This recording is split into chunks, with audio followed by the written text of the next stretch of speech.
My name is Bill Thomas. I'm a writer, consulting producer, and now podcaster. I am now trying to use my experience as the brother of a murder victim to help other victims of violent crime. I'm working on a book on the unsolved Colonial Parkway Murders, and I'm the co-administrator of the Colonial Parkway Murders Facebook group together with Kristin Dilley. My name is Kristin Dilley. I'm a writer, a researcher, a teacher, and a victims advocate, as well as the social media manager and co-administrator for the Colonial Parkway Murders Facebook page with my partner in crime, Bill Thomas.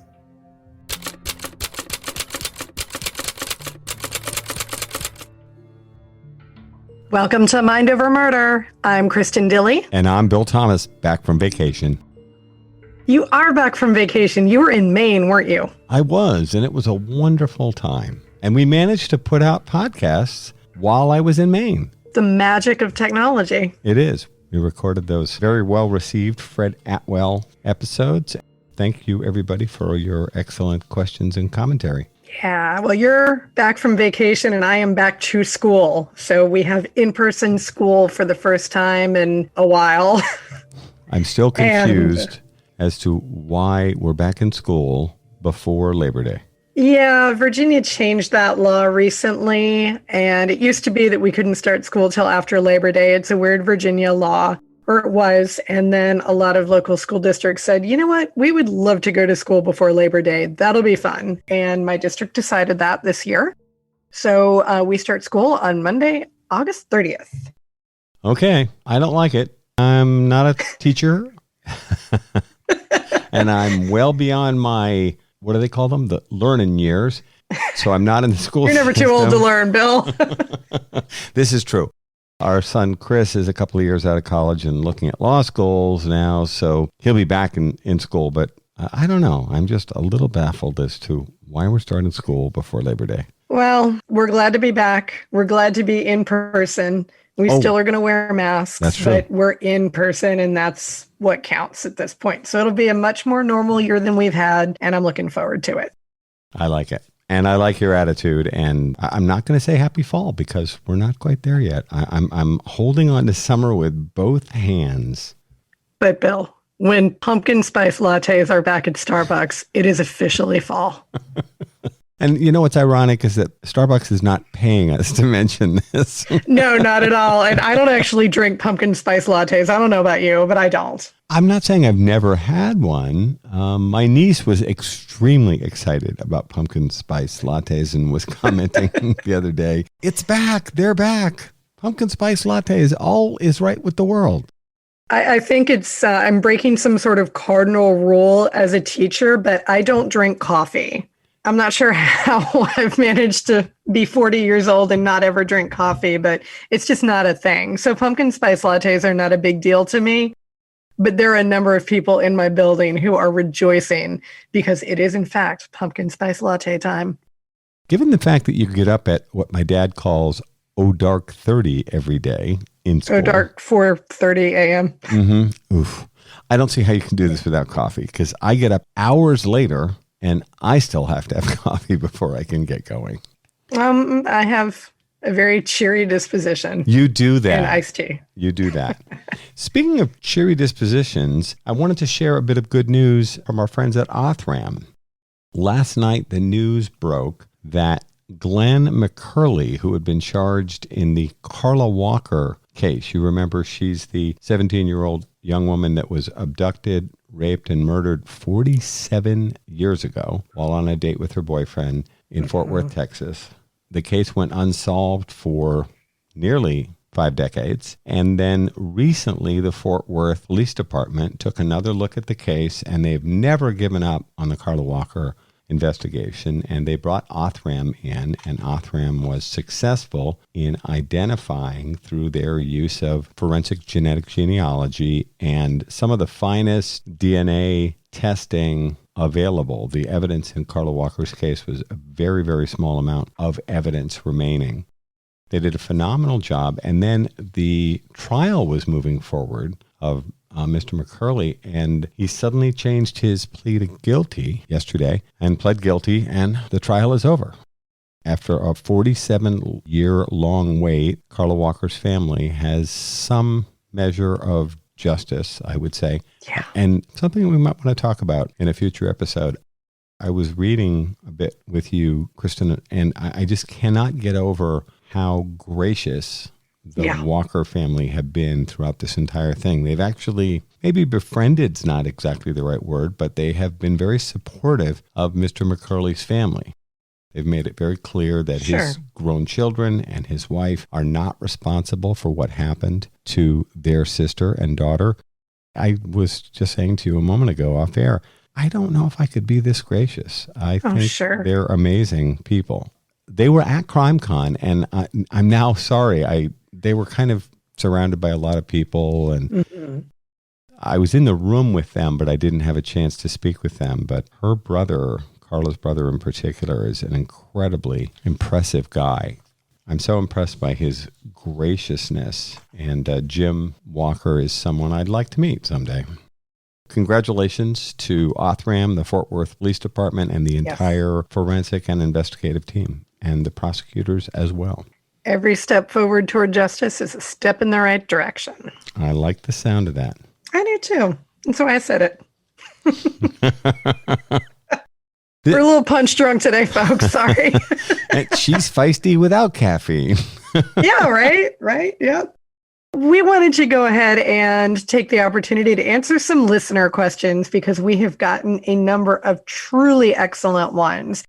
So we're going to take this episode to respond to listener questions. As always, I will be using names first and last when available to acknowledge the people who have sent in those listener questions.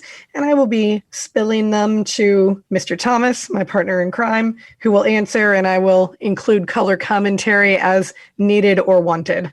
Probably not wanted, but it is what it is. Watch for key phrases like, what Bill meant to say was... And right. Surely you don't mean to be that offensive, do you? What Bill actually meant to say. So let's go ahead and start here. We've got about 10 questions, and I'm sure there are many potential avenues to go down to with rabbit holes on a number of these. So we'll just get through as many as we can in one episode. It may take 2 episodes to do this. Could take 3. We don't know. But they're great questions, so let's get to it. They are great questions. So we're actually going to go ahead and start with one from a friend of both Bill and a friend of the podcast, Lynn Jordan. Shout out to Lynn. And Lynn asked on our Colonial Parkway Murders Facebook page, have there been any tips or information obtained as a result of the Lovers Lane Murders series? Mr. Thomas, take it away. Well, it's a good question, Lynn. And hello. And Lynn and her sister Deb are both very good friends of Cathy's. Deb was in the Navy with Cathy as well. We know there have been tips and information received. For the most part, those questions have gone in directly to the FBI, which is perfectly fine. They weren't routed through us.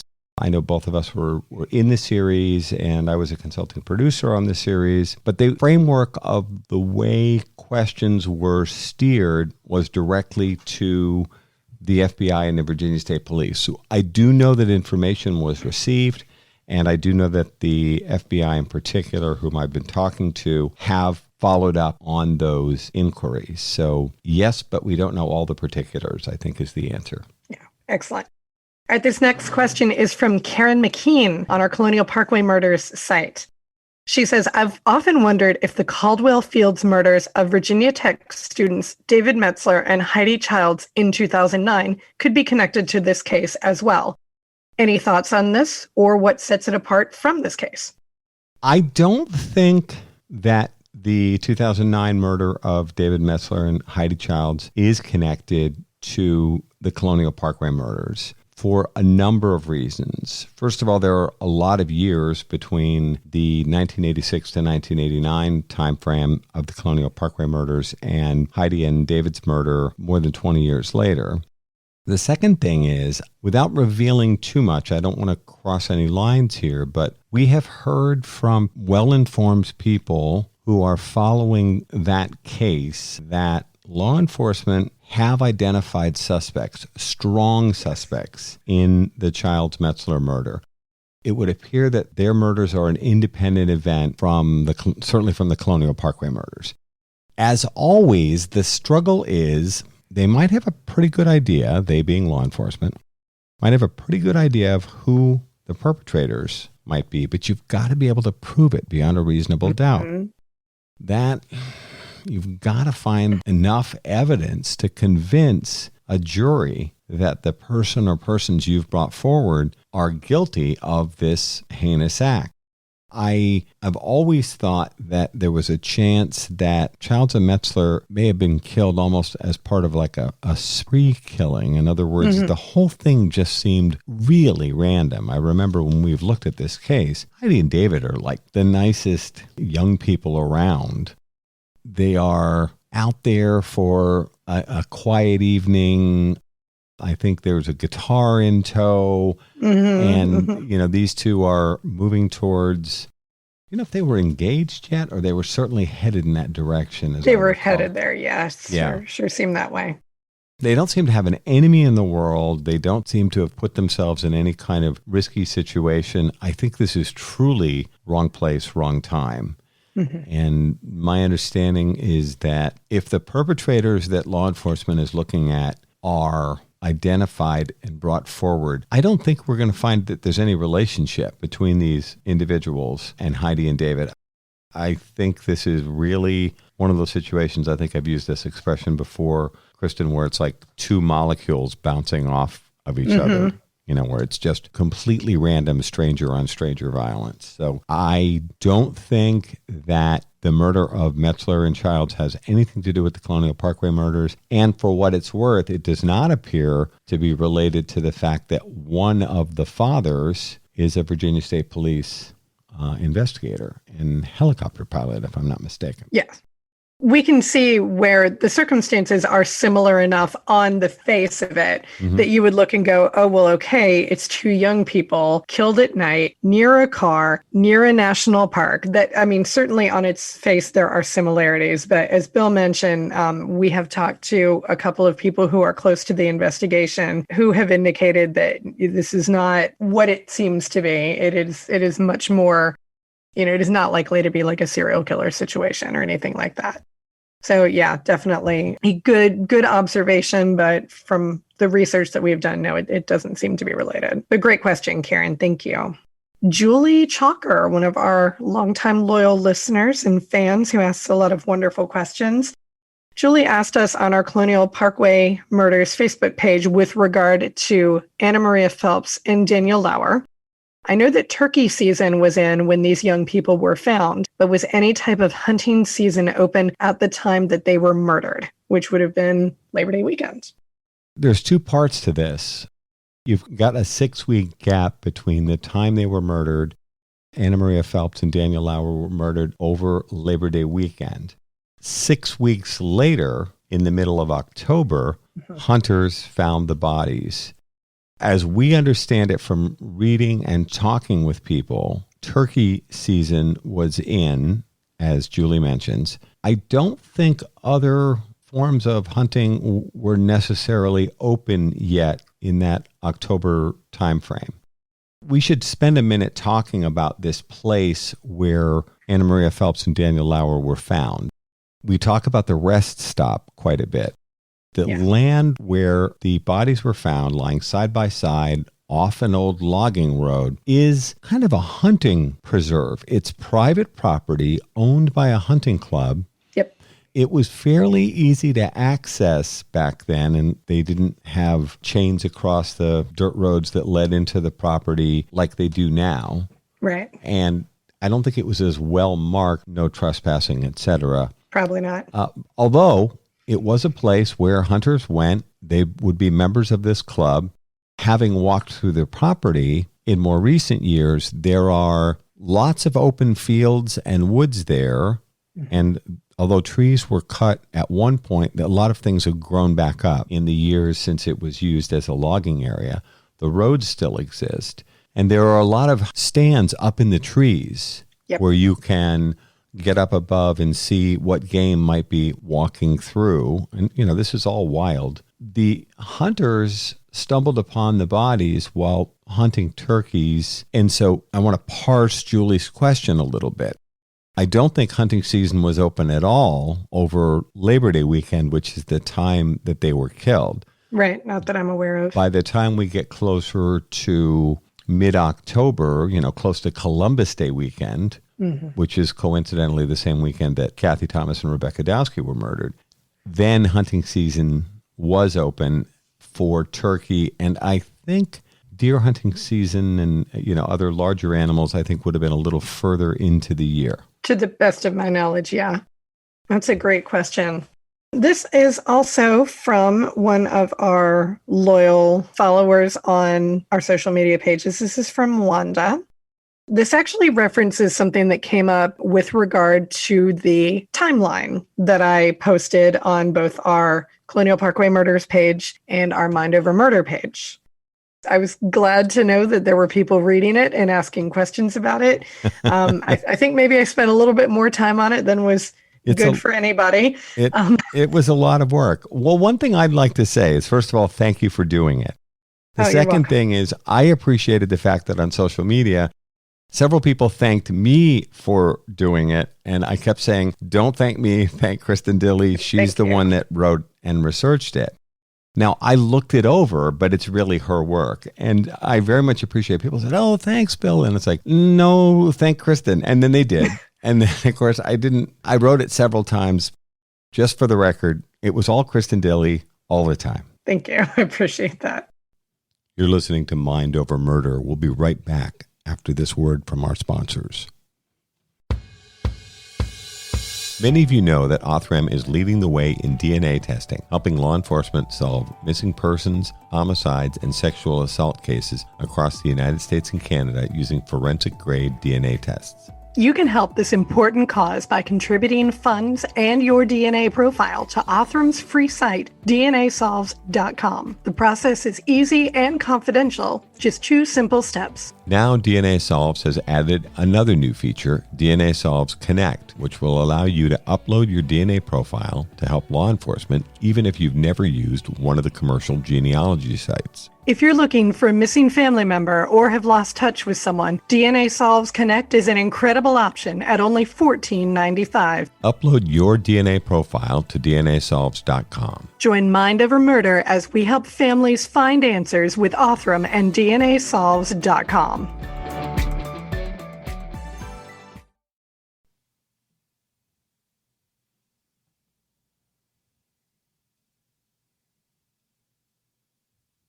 We're back here at Mind Over Murder. I mentioned in there, and I think this would have been easy for people to miss because you and I have not discussed this before. No, I guess we haven't. We really haven't. And it is with regard to the destruction of Cathy and Becky's rape kits. Wanda asks, can anybody account for the fact that Cathy and Becky's rape kit was destroyed? And she's right to ask that question for sure. But Bill, can you get into the story of what actually happened there? Okay. Now we can file this under things that make me go grr. Because me too. I'm happy to tell the story, Wanda, and I appreciate your asking. I'm not happy that this happened. So in the fall of 2009, after I got involved in the Colonial Parkway murders in a more serious way, after the leak of the crime scene photos story had broken, a little further into the fall, I was spending a lot of time digging into the Colonial Parkway Murders story, getting to know the other families for the first time, the Calls, the Haleys, the Phelps family, even the Dowski family, whom I'd never had any contact with before. Ironically, the Thomas and Dowski families had never spoken. A story came out that shocked me, and I ended up publicly criticizing the FBI for what happened, and I stand by my criticism. As I understand it, about 8 years after Cathy and Becky were murdered. So Cathy and Becky died in 1986. So sometime around 1994. I'm saying this from memory, but I think I've got my facts straight. Yeah. The York-Poquoson County Sheriff's Department was beginning a prosecution of a rape case, is my recollection. They requested that some evidence that was being held by FBI Norfolk and Newport News be sent to the York-Poquoson County Sheriff's Department. Of course, chain of custody is extremely important in these transfers of evidence. You have to make absolutely certain that the evidence leaves, with the proper signatures and then arrives and is signed in for with the proper signatures. You can't have evidence falling into the wrong hands or being potentially compromised or otherwise mishandled. As part of this transfer of this evidence in this other case, when the clerk at the York-Poquoson County Sheriff's Department received the evidence, he noted that in addition to the evidence that they had requested for the case that was moving towards prosecution, Cathy Thomas and Rebecca Dowski's rape kits, or PERC kits, it stands for Physical Evidence Recovery Kit. Recovery Kit, PERC kit. They were also included in this paper bag with other evidence for the upcoming trial. Now, the evidence wasn't mixed. In other words, it wasn't compromised in any way, but the little boxes, which I'm told were at that time roughly the size of if you ordered business cards, that little box that they would come in. It would be 2 cardboard boxes, one for Cathy, one for Becky, with the rape kits contained inside. Nowadays, I understand they're in manila envelopes, which are a little easier to store. The rape kits were mixed in with this other evidence and were not needed for this prosecution. The York-Poquoson County Sheriff's Department evidence clerk, that's a mouthful, contacted the evidence clerk at FBI Newport News and said, you included these 2 rape kits. What then started was, and I don't have any other way of telling you this story than to just give it to you straight, and I got this directly from the York County Deputy Sheriff, Major Ron Montgomery. He said that what started then was a kind of a low-level argument, if you want to call it that. I was about to say pissing contest. We can go with pissing contest. I don't think that's okay. Too terribly profane. And it came down to, was someone from York County going to return the evidence from the Thomas Dowski case back over to FBI Newport News, or was FBI Newport News going to send somebody over? And it's probably, 45-minute drive.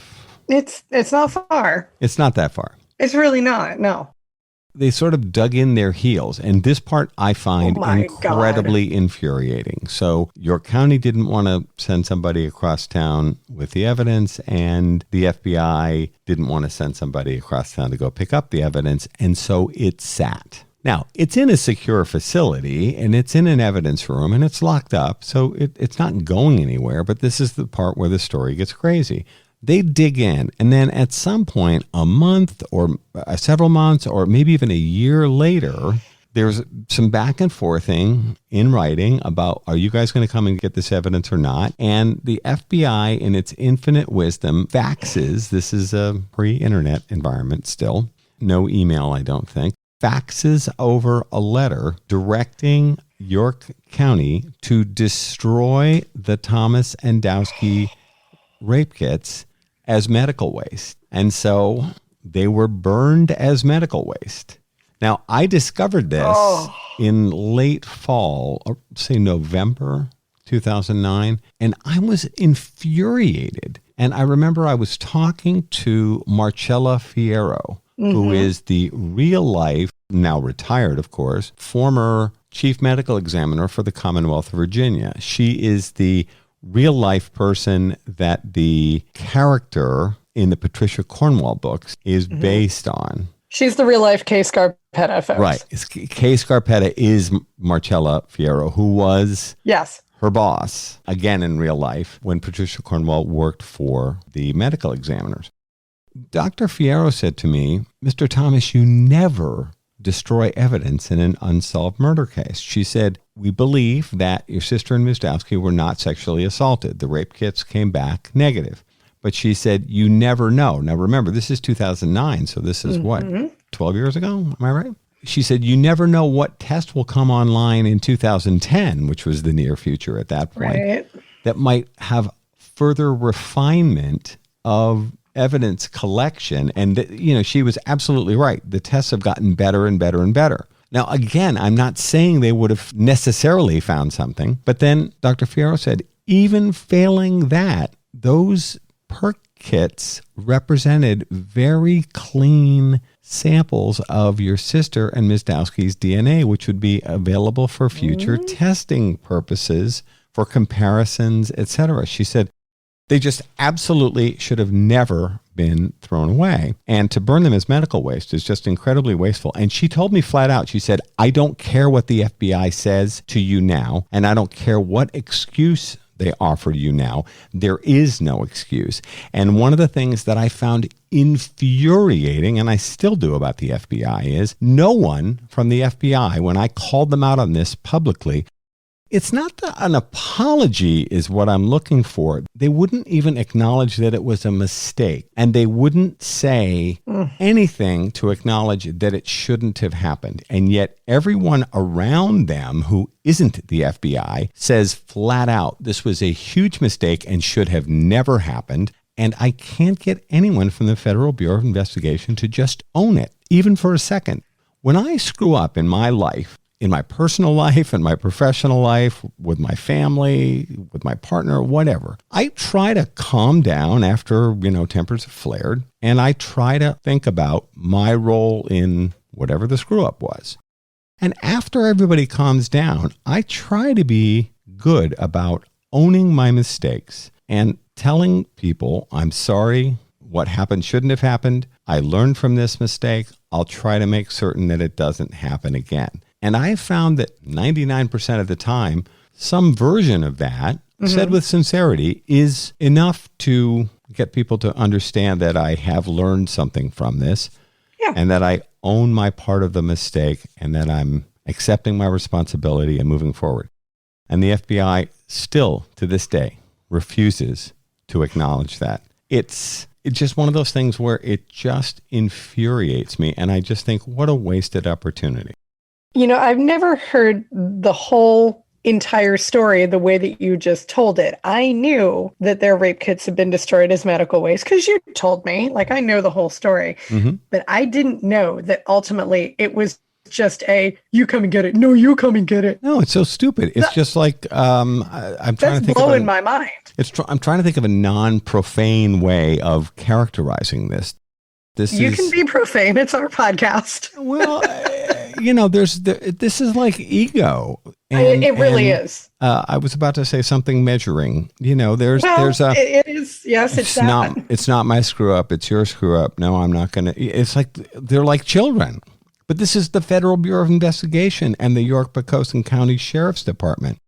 The mistake, by the way, was the FBI's. Yeah, it was.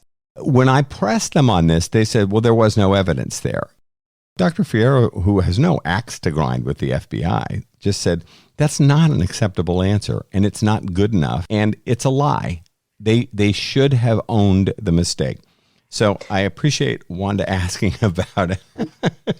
Well, everybody who had commented on it thus far has said something to the effect of, but you never destroy evidence in a rape case or any other case or in a murder case. And we're all like, well, yeah, that's... And she's right. CSI taught us that, right? And every single person is exactly correct, 100%. So we're as aghast as all of you all are. But as has been shown, this is just sort of a thing with the FBI. As Bill has said before, they don't know how to share. They don't know how to communicate. And clearly they don't know how to apologize. So I do think, as you've told me, and I will say it here, the FBI needs to go back to kindergarten. So thank you, Wanda. It's a great question. And that's our accounting of it. So we do have another question from Julie. This is in reference to our most recent series of episodes about Fred Atwell, con man extraordinaire. I really had to stop and think about this when she wrote the question, and I feel like this may be an avenue of inquiry that we need to go down, Bill. Julie asks, has anyone reached out to the people that Fred Atwell served time with or wrote to on a regular basis while incarcerated? Julie, it's a fantastic question. We have not, as family members, reached out to anyone that Atwell served time with. Fred Atwell was moved around several times during the time he was incarcerated, and I'm not 100% sure why. I'm not implying that there's anything wrong with that, and I think that happens when people are incarcerated pre-trial, post-trial. My recollection is that he ended up in someplace called the Peninsula Jail, which is fairly close to Williamsburg, if I'm not mistaken. The Virginia Peninsula Regional Jail, yeah. Mm-hmm. And then later was transferred out to the western part of the state. Mm-hmm. We were talking about this a couple of weeks ago, where Blaine Pardo and I were thinking about going out there to visit with Atwell. Do a little boys' day out thing, yeah. That was the time when Crosby Brackett from the FBI asked me twice if I would wear a wire and go in to meet with Atwell, which I found very curious. And I think it's that same facility that Mike Mather took a video crew and went out and shot an interview with Atwell, but through the glass. I mean, it was difficult circumstances. Sometimes with a television crew, they'll get permission to interview a suspect in person in a secure facility. And for whatever reason, they would not let Mike Mather and the WTKR crew even in the same room with him. So they were shooting him through the glass. It was hard to see him and hard to hear what he had to say. And then later on, when Atwell was ill, he was transferred to a medical facility, again, then much closer to Richmond. So he moved around quite a bit. So that's a long-winded way of saying that we're not 100% certain who Atwell actually did serve time with. Had law enforcement, FBI, Virginia State Police paid attention to those things? I couldn't say. I can certainly ask, but how much you want to bet they won't tell me? And story of our lives. There is something that we've thought about quite a bit, which is Kristin and I have thought about reaching out to Fred's family. He has a grown daughter and he has a widow. We've had very limited contact with them over the years. Something we're thinking about doing is reaching out to them. I don't know how they're going to receive us. Sure. I've talked to Joyce Call Canada about this, and she's not sure either whether Mrs. Atwell or their daughter are going to be welcoming, or are they going to look at the Colonial Parkway Murders victims' families as that we did Fred wrong or something. Sure. I don't know. I'm certainly committed to it, and I think you are too, Kristin. We're going to reach out to them. We're going to ask. I guess the worst they can say is no, or some variation of go pound sand. Clean or dirty version of that. But we're going to ask.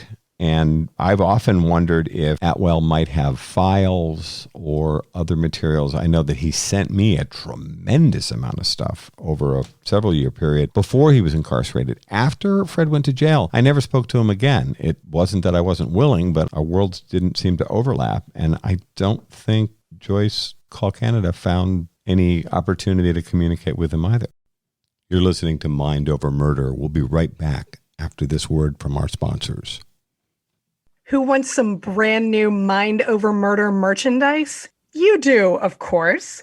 And our friends at TeePublic have hooked us up with some great merchandise. There are Mind Over Murder t-shirts available in about 6 different weights. Female, male, soft, not so soft, something that looks like your old gym shirt. All of the above. And in any color that you want as well. The possibilities are limitless. And then we have tank tops, crew neck sweatshirts, which probably won't be big in July, but might be more popular, say, in October. Better for those cooler months.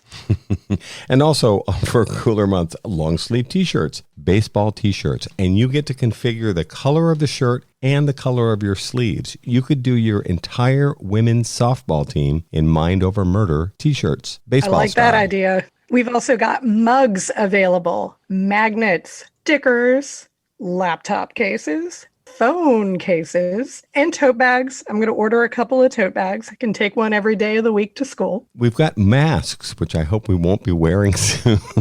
Right? And wall art, notebooks, a pillow. I don't know if I need a Mind Over Murder pillow, but somebody else might love it. Perfect for your living room. And then for the younger crime fighters, we have kids' t-shirts, kids' hoodies, kids' long-sleeve T-shirts in a variety of colors. All of these things can be configured just about in any color you can imagine. And then my favorite, the Mind Over Murder onesie for the smallest crime fighters among us. So if you're interested in any of this great merchandise, take a look at the website at tpublic.com and type in Mind Over Murder podcast. You can also look for links on our social media pages and in our show notes. We're back here at Mind Over Murder. Well, I think that we would probably all love to see the map that Fred faxed you. Oh, I got to find. At some find point or another, if you can dig that out of your file. I got to find it. I just want to be careful because I don't want to be encouraging our listeners or anybody else to be going out, tromping on private property and digging for evidence in the Colonial Parkway murders. Right. I shared this information with law enforcement, with the FBI years ago. There was discussion about perhaps taking cadaver dogs out there and taking a look at those sites. I don't want to be putting this up on the World Wide Web as if it's some sort of treasure map and encouraging people. Here's Fred Atwell's map. X marks the spot where evidence can be found, bodies can be found. This would not be good. You know, it is worth saying, we have said it before, but it's always worth saying again, we do not encourage people to go out to these sites. A lot of these sites are on private property, the Hunt Club, for example. We do not want any of our listeners to go trespassing places where they should not be or places where they might be in danger. For example, a hunt club when hunting season is about to start. Exactly. Live ammunition is used there legally by hunters, and there's target practice there, and they do hunt wild animals. Yeah, this would not be a smart place to go marching around, probably any time, whether it's open season or not. Well, considering that the two of us have gone out there, we probably don't have a whole lot of room to speak about dissuading people from going. But Ms. Dilley, are you confessing to trespassing? No, I am not at all, in the least. And if I am, you did it with me and you're just as culpable. But no, seriously, folks, we do not encourage anybody to put yourselves in danger or at risk in any way, shape, or form, whether it is going out someplace at night or going out someplace where you might be trespassing. Please don't do those things because we like you all very much. You listen to our podcast. You make all this possible. We do not want harm to come to you. So please do not go to any of these places in search of evidence or anything else. Just please don't. We're going to leave that to the professionals. Fair enough. One thing that's worth mentioning, by the way, something that has come up here a number of times in the Colonial Parkway Murders case is, and I'm not going to be too specific here because I don't want to encourage people to go there. We had communicated some years back with a landowner in Gloucester County who was complaining that for some reason every fall, now of course 3 of the 4 incidents in the Colonial Parkway Murders did happen in the fall. Yes.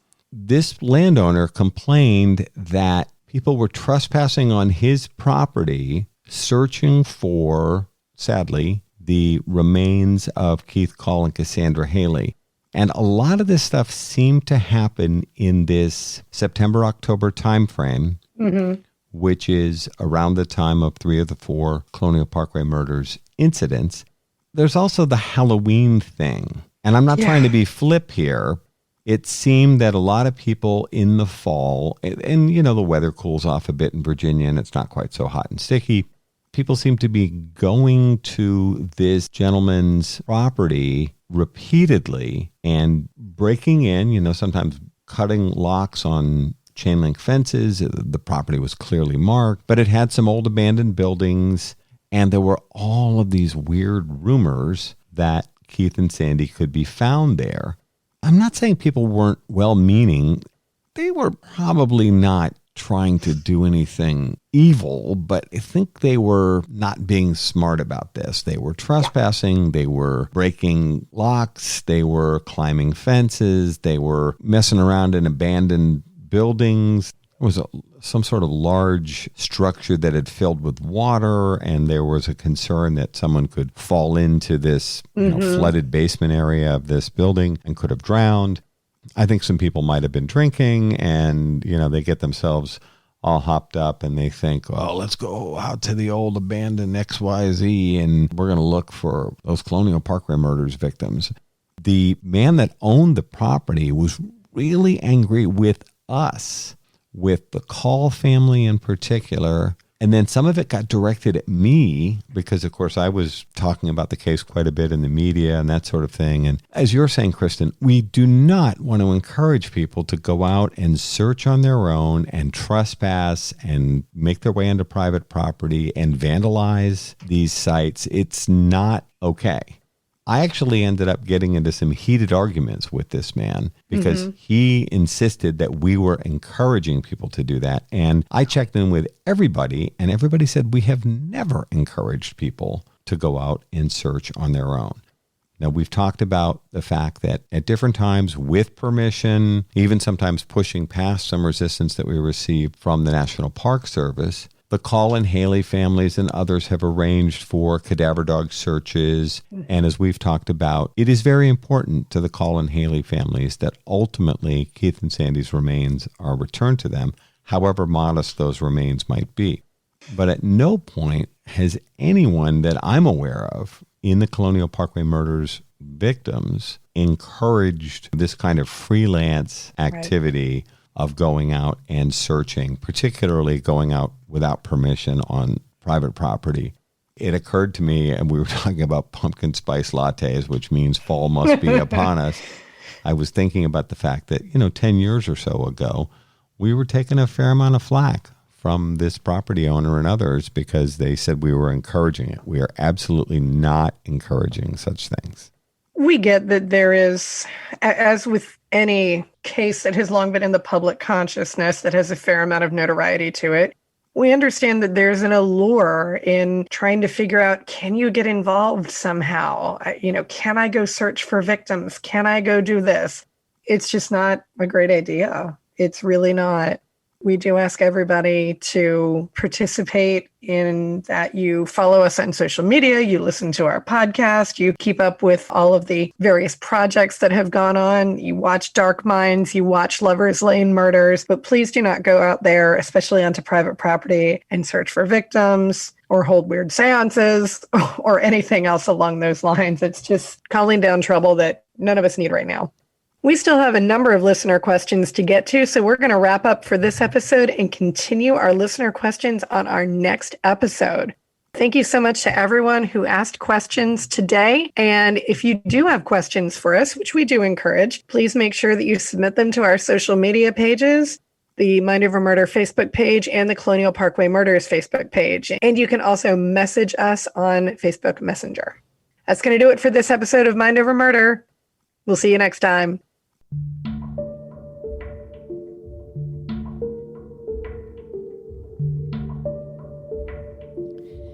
Mind Over Murder is a production of Absolute Zero and Another Dog Productions. Our executive producers are Bill Thomas and Kristin Dilley. Our logo art is by Pamela Arnois. Our theme music is by Kevin MacLeod. Mind Over Murder is distributed in partnership with Crawl Space Media. You can follow us on Facebook, Twitter, or Instagram. You can also follow our page on the Colonial Parkway Murders on Facebook. And finally, you can follow Bill Thomas on Twitter at BillThomas56. Thank you for listening to Mind Over Murder.